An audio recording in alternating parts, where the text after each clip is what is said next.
सबसे पहले आपको बहुत बहुत बधाई 173 कैंडिडेट विधानसभा से आपको टिकट दिया गया। धन्यवाद।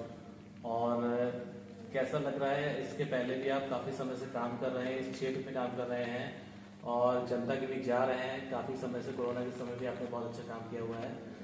क्या जनता की क्या आपसे उम्मीदें हैं और क्षेत्र में किस तरह से आप काम कर रहे हैं, जीतने के लिए किस तरह से संघर्ष करेंगे, कुछ इसके बारे में अपने हिसाब से बताइए। देखिए, मैं इंजीनियर अजय कुमार आम आदमी पार्टी से प्रत्याशी हूँ, लखनऊ कैंट विधानसभा से।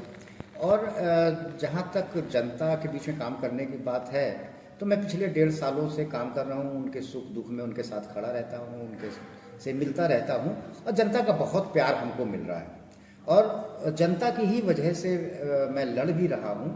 और पहले कोई मेरा ऐसा राजनीतिक कैरियर भी नहीं रहा। 1.5 साल पहले मैं राजनीति में आया और अपना पहला चुनाव लड़ने जा रहा हूँ। और तैयारी अच्छी है, हम लोग फौजी हैं, पढ़े लिखे हैं, मैं पूरा मैनेज किया है हम लोगों ने चीज़ों को। और लोगों से बातचीत होती रहती है, उनकी समस्याओं को समझते रहते हैं। जो यहाँ की समस्याएं हैं वो अलग तरीके की हैं, क्योंकि जो कैंट क्षेत्र है यहाँ पे यहाँ के प्रतिनिधि ने बिल्कुल काम नहीं किया। टीवी पे मीडिया में दिखाया गया कि जो हमारी जिनकी सत्ता है वो सरकार बहुत अच्छा काम कर रही है और लखनऊ को स्मार्ट सिटी बना दिया है। लेकिन आप मेरे साथ गलियों में चलिए। जब आप गलियों में क्या कहते हैं जाते हैं तो देखते हैं सड़कें खुदी हुई हैं, पानी भर जाता है, लोग घर से निकल नहीं पाते। 1-1 साल तक सड़कें खुदी पड़ी रहीं और लोग घर से बच्चों को बाहर निकलने नहीं देते थे कि कहीं हमारा बच्चा गड्ढे में गिर के उसके साथ कोई दुर्घटना ना हो जाए। और जब पानी वहाँ भरा रहता था तो पानी से मच्छर आते थे और कितने लोगों को डेंगू हुआ।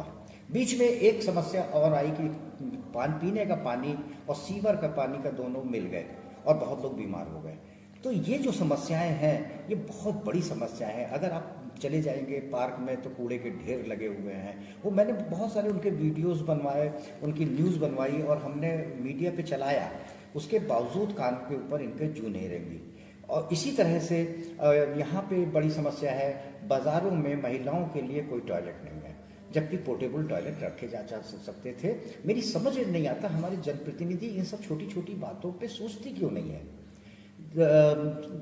एक समस्या जो बेरोजगारी की है वो मैंने बहुत ज़्यादा देखी।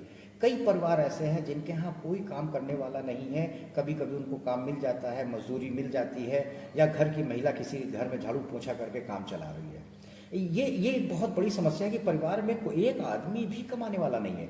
तो उसके लिए भी हमने आगे का प्लान किया हुआ है। हमने सोचा है कि हर परिवार से जहाँ कोई कमाने वाला नहीं है तो एक आदमी को हम ड्राइविंग सिखाएंगे, लाइसेंस उसको दिलवाएंगे फ्री में और उसको जॉब दिलाएंगे। इसी तरह से महिलाओं के लिए ई रिक्शा सिखाएंगे, उनको लाइसेंस दिला के पिंक ई रिक्शा चलवाएंगे, जिससे कि एक घर में 500 से 1000 रुपये डेली आने लगे।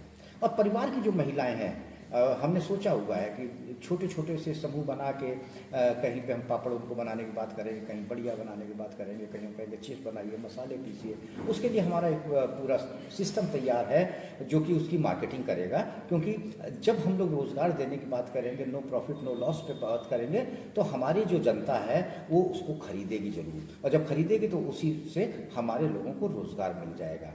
पटरी वाले दुकानदारों की बहुत बड़ी समस्या है, कहीं वो लाइट किराए पे लेते हैं, कुछ लेते हैं। तो हमने ये सोचा है शाम को 6 बजे से रात के 9 बजे तक उनको फ्री में हम लाइट देंगे और उनको कनेक्ट करेंगे वहीं के जो लोग रहते हैं उनके साथ में ऑनलाइन, और जिससे कि उनकी लोग मॉल में ना जाके हमारे छोटे छोटे दुकानदारों से सामान खरीदें। तो इस तरह से रोज़गार की भी हमने प्लानिंग की हुई है। और घोषणा पत्र के बारे में कुछ बताइए। देखिए, घोषणा पत्र तो हमारा पीछे ही लगा हुआ है और इसकी फ़ोटो आप खींच के डाल दीजिएगा, वो हमारे उस पर मिल जाएगा आम आदमी पार्टी के उस पर।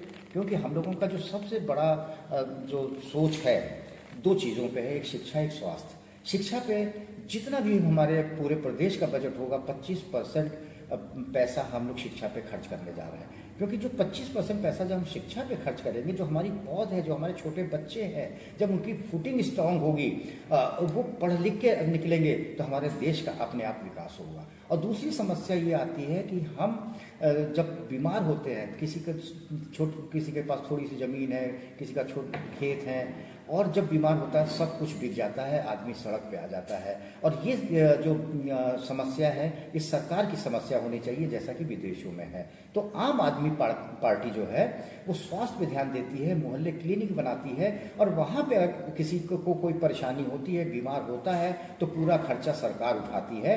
अब दिल्ली के आप स्कूलों को देख लीजिए, वो स्कूल जो है वो उसके बराबर प्राइवेट स्कूल, कॉन्वेंट स्कूल भी नहीं होंगे, उनको सुधार दिया गया, जबकि हमारे यूपी में ऐसा नहीं है।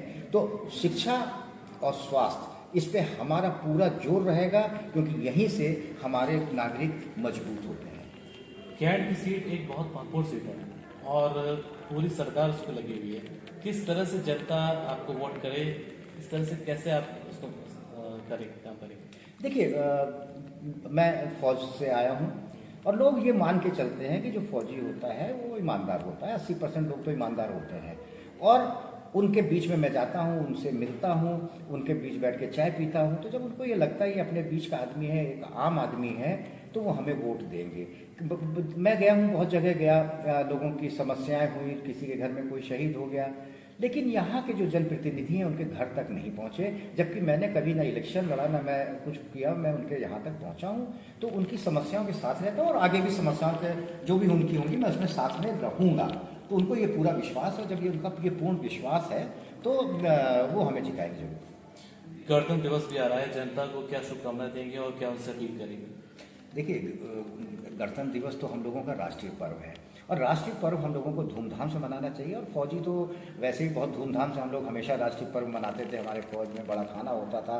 और ये राष्ट्रीय पर्व जो होता है वो पूरे देशवासियों के लिए होता है, और मैं गणतंत्र दिवस पे अपने सारे देशवासियों को और अपने प्रदेशवासियों को, अपने क्षेत्रवासियों को गणतंत्र दिवस की हार्दिक शुभकामनाएं देता हूँ। और तुम भी हमारे पर्व, राष्ट्रीय पर्व हैं, एक गणतंत्र दिवस और एक स्वतंत्रता दिवस, दोनों को हमें धूमधाम से मनाना चाहिए, क्योंकि इसमें कोई जात और धर्म का ये त्यौहार नहीं होता, ये पूरे देश का होता है। और हम लोग फौजी हैं, हम किसी धर्म और जात को नहीं मानते, हम राष्ट्रीय धर्म को मानते हैं। जनता से एक अपील? जनता से एक अपील यही है कि पढ़े लिखों को, काबिल लोगों को चुन के लाएं, जिससे कि आपको शिकायत करना मौका मिले कि गुंडे मवाली चुन के आ जाते हैं और कोई काम नहीं करते।